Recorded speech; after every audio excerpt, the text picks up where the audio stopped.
আমাদের লাইফে এমন একটি পর্যায়ে আমরা এসে পড়ি যখন আধ্যাত্মিকতা আমাদের জীবনে খুবই প্রয়োজনীয় একটি জিনিস হয়ে ওঠে।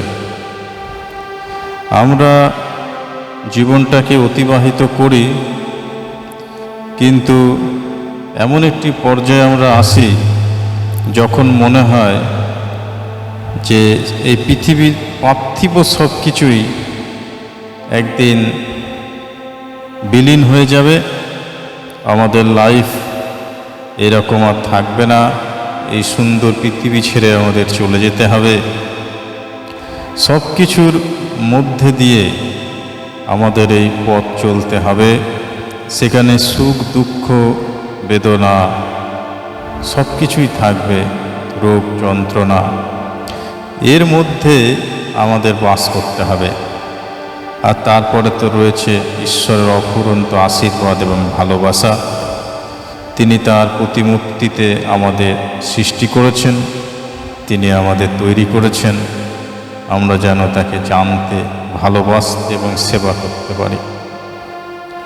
তাই রবীন্দ্রনাথ এই এত বড় পৃথিবী, এই বৈচিত্র্যময় প্রকৃতির মধ্যে তিনি তার ভাবধারা অনুযায়ী সুন্দর সুন্দর গান কবিতা আমাদের দিয়েছেন।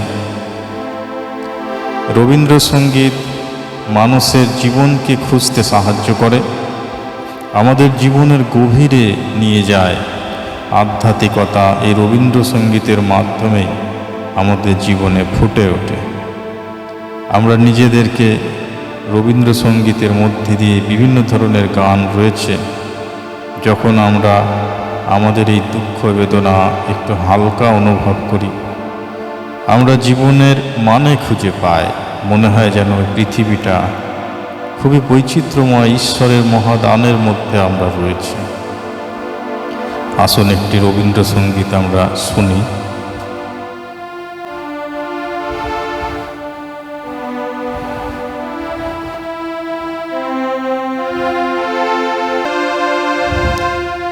তুমি সন্ধ্যার মেঘমালা, তুমি আমার সাধের সাধনা, মম শূন্য গগন বিহারী, আমি আপন মনের মাধুরী মিশায় তোমারে করেছি রচনা।